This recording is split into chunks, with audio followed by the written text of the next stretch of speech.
হরে কৃষ্ণ। আগামীকাল অত্যন্ত পবিত্র দিন, কি বলুন তো? বিজয়া একাদশী। জয় বিজয়া একাদশী। কি এই বিজয়া একাদশী এত মাহাত্ম্য যে শুনলে আপনি আশ্চর্য হয়ে যাবেন। শুনবেন? অবশ্যই আপনারা শুনবেন। ভগবান কৃষ্ণ যুধিষ্ঠির মহারাজকে বলছেন এই একাদশীর মাহাত্ম্য, এবং স্বয়ং ব্রহ্মাজি নারদ মুনিকে বলছেন। কি বলছেন? এই বিজয়া একাদশী ভগবান স্বয়ং রামচন্দ্র পালন করেছিলেন এই ব্রত। তার ফলে সে কী হয়েছে? জয় প্রাপ্ত হয়েছে। তা আপনারা যদি সবাই এই কথাগুলো যদি সবাইকে শেয়ার করেন, তাহলে এই জগতের মানুষ এই বিজয় একাদশী পালন করে তারাও জয় লাভ করতে পারবেন। রামচন্দ্র কী কী জয় করেছিলেন? রাবণকে বধ করে সে কি লঙ্কা জয় করলো, সীতাকে প্রাপ্ত হলেন। তো আমরাও যদি এই বিজয় একাদশী নিষ্ঠা সহকারে পালন করি, তাহলে আমরা জয় প্রাপ্ত হতে পারবো। কে বলছেন? ভগবান স্বয়ং কৃষ্ণচন্দ্র যুধিষ্ঠির মহারাজকে বলছেন, আর ব্রহ্মাজি নারদকে বলছেন।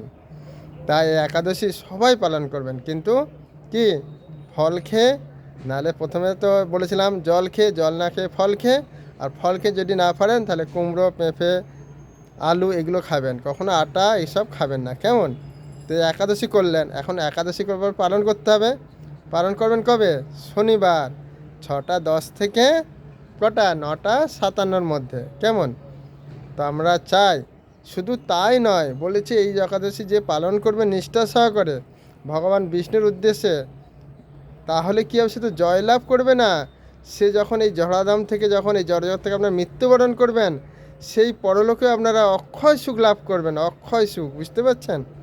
তো আর দেরি না করে সবাই এখনই প্রস্তুত নেন যে আমি কীভাবে এই বিজয়া একাদশী সুন্দরভাবে পালন করব এবং সব কিছু জয় করব, এবং মৃত্যুর পরে আমরা ভগবানের কাছে ফিরে যেয়ে অক্ষয় সুখ লাভ করব।